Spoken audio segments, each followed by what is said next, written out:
variations of that view within the debates that the jurisprudents themselves have, but the basic issue is not one that's very controversial.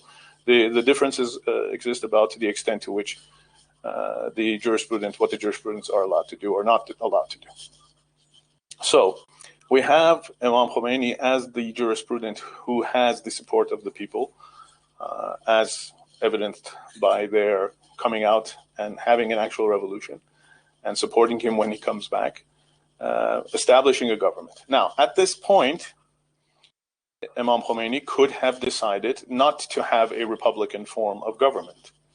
That would have been within his rights as the jurisprudent. He could have ran the country through, for example, a revolutionary council, which was actually what's happening for the first couple of months after the revolution. You had a revolutionary council. But Imam Khomeini at that time made the decision that the form of government has to be a republican form of government.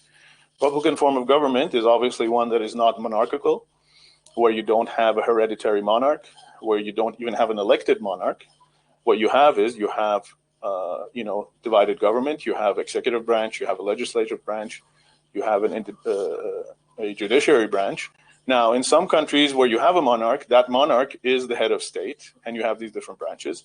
In places like the US, you have the president, who's the head of the executive branch, also being the head of government, which is actually one of the main arguments against the presidential system that exists in the US by Western critics of the American presidential system. In other countries, like in Europe, you might have a republic, which is a parliamentary republic. You have a president who is the head of state, and then you have a prime minister or a chancellor, like in Germany or in Austria, who is the head of the executive branch. So basically what we have is we have the leader being the head of state, and that head of state, then under that head of state, you have an executive branch, a legislative branch, and a judiciary branch. So this is basically what was established. Again, within the election. So we have two issues that we have to distinguish here. We have to distinguish issues that are fundamental, and people saying, well, I fundamentally disagree with this system. Okay, fine, we can argue that. And then there are those who say, I agree with the fundamentals, but I might disagree, or I might have something to say about some of the way that some of the laws are implemented within the system. For example, the election laws. Why is it that we only, have a month or about 2 months before the elections that we have the registration for the candidates, and it's only 2 months that we have time to look at the president, see who the presidential candidates are? Why is it that we have a certain vetting system with the Guardian Council, and why is it a short period of time? It could be longer, there could be other issues.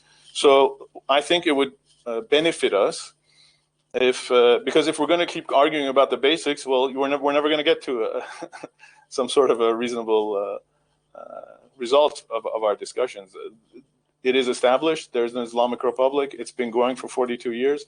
It has a basic framework and a constitutional framework that has been approved in a referendum. And it's interesting, the referendum, I think it's kind of, as far as I've researched in history, we've never had a situation where in order to approve the Constitution, you first had the people electing the Constitutional Council. For example, in the US, I don't recall women, men who were not property holders, we don't even have to talk about the slaves, voting for the constitutional congresses that existed in the states, or then later that established the gun. So we had a universal suffrage election for the actual representatives of the Constitutional Assembly.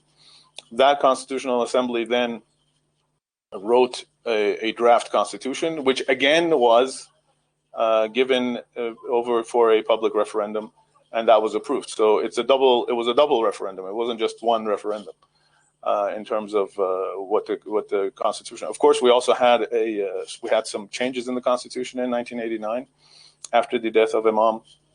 We had the prime ministership being abolished, and we had the president, which at that time you had a president who would suggest a prime minister, and then that prime minister would be the head of the cabinet. Of course, so experience showed that after 9 years or about 10 years of the revolution, that step might have been unnecessary, and so you had the president directly being the one that manages the executive branch and determines the cabinet, which is the current constitution and the shape that we have. We also had the Expediency Council being added to it in 1989, which has legislative functions in the sense that if there's a disagreement between the Guardian Council and the Parliament and the Majlis about certain laws, then it is referred to the Expediency Council, and the Expediency Council can resolve that differences that might occur between the Guardian Council and the Majlis. So again, on one hand, we can talk about some of the basics, but I don't think it's going to get us anywhere because it is what it is. We have a constitution. It's been working. There's been more than 40 elections, whether we're talking about on the national level, or on the local level. And so we can talk about it, but I don't know how much that would help us in order to really get to somewhere where we can come to some good results of our debates. On the other hand, there are many things that one could debate and discuss as about the way it has been implemented, or some of the issues that have existed over the last 42 years in terms of elections. And I think that might be a more fruitful place for us to focus our discussions. One last note I want to add, which is that we also have in the Constitution from the very beginning the establishment of local councils, local city and village councils, which was not implemented until approximately a little bit more than 20 years ago. And the reason for that was because we had the war, we had different situations in which really you had to have the central government building the country again after the war, and that would have caused some problems. Once those issues were resolved, you see that that aspect of the Constitution is implemented, and you today also have the local city and village councils, which are oftentimes more important in people's lives, especially if you're talking about the village and the village councils and the rural areas of the country, than maybe even sometimes the central government. So from the local level to the national level in terms of the parliament and the executive, up until the strategic level, which is the leadership itself, you have all levels of the representatives and the officials in the country, either directly or indirectly being elected by the people. Just in terms of clarification for those who don't know, in terms of the leadership, we have an assembly of experts, which is the assembly of the jurisprudence from every area of the country. People vote for them directly. We also have a few of those elections this time around in some of the places where there were some seats vacated in the last term. People in their own areas, in their own cities, in their own provinces, they vote for the local jurisprudence or the jurisprudence that are in that area. They become members of the Assembly of Experts, and it is the Assembly of Experts which selects the leader and has the right to remove the leader under certain circumstances. So even the leadership itself is indirectly elected by the people and then selected by the direct representatives of the people as chosen for the Assembly of Experts. I think that was a basic introduction to what we're dealing with.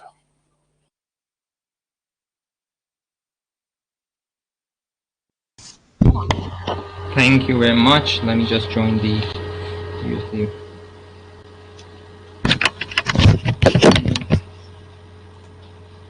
Sorry, since I need to handle actually a couple of devices, I need to be careful about everything.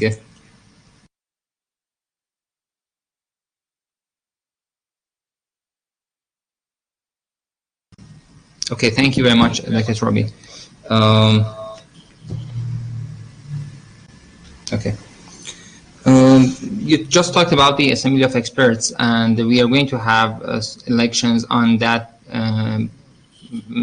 That's a assembly in some cities. I would like to ask the question about the midterm elections. We are going to have the parliament in some cities, and as well as the Assembly of Experts. Can you explain about the let's say the terms that they work, and I mean the length of their terms, and also what happens that we are having these midterm elections Sure. in some cities and not. Sure. The Assembly of Experts is 7 years, and the Parliament is 4 years. The executive branch is 4 years. And so what happens is, obviously, like in any other country, when you have, bodies, assemblies, parliaments, majalis like that, you're going to have some people who either pass away or who, resign, or for whatever reason do not stay in their seats. Of course, with the Assembly of Experts, and I'm saying this so we can laugh a little bit, the average age is pretty high. So it happens quite often that within the 7 years, a few people pass away. And so what ends up happening is you have to have the next time after the passing of that person, the next election cycle that happens, whatever the election might be, whether it was a parliamentary election or a presidential election, that seat, you also have an election for that seat. So that seat stays vacant for a short period of time. And usually it's no more than 2 years, because we approximately have elections every 2 years. And so what ends up happening is those seats in the parliament or in the assembly which were vacated for whatever reason in the previous term are now also being elected for. For example, one of the places is Qom, actually, where there's going to be a new representative for the Assembly of Experts after Ayatollah Yazdi passed away.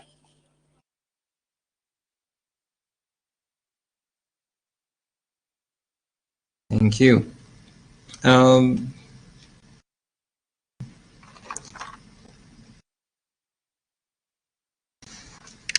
One of the main controversies is about the Guardian Council, and you said something about it. But you didn't say how this Guardian Council is picked, how many members it has, and how they are picked. I've been to many interviews just like you, and one of the questions is that this body is not elected by the people.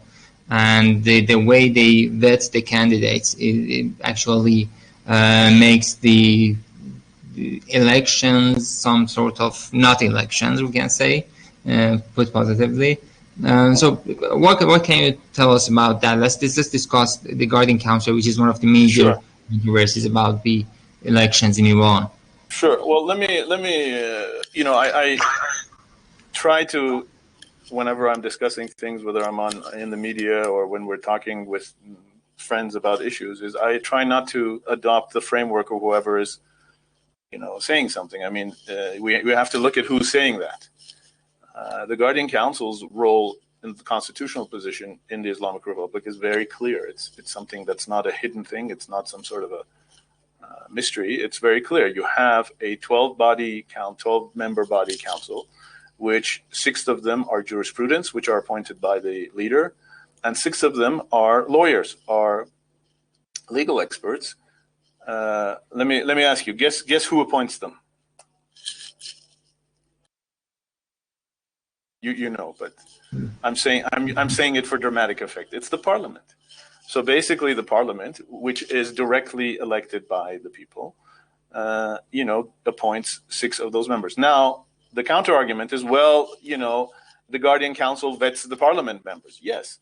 The point is this about the Guardian Council. Number one, as I explained, Guardian Council is not a new concept in Iran. It is something that was established in the Constitutional Revolution.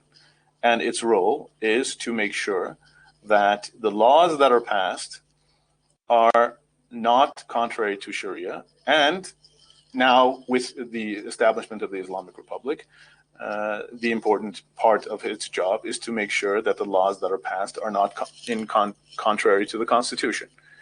So the Majlis passes a law, it gets sent over to the Guardian Council. Those 6 jurisprudents and those 6 legal experts review the law, and they review it for 2 things: whether it goes against the Constitution and whether it goes against Islamic law. If such a thing is determined, it is passed back to the parliament. It's not like, vetoed and that's it. It's done. It gets passed back to the parliament, to the Majlis.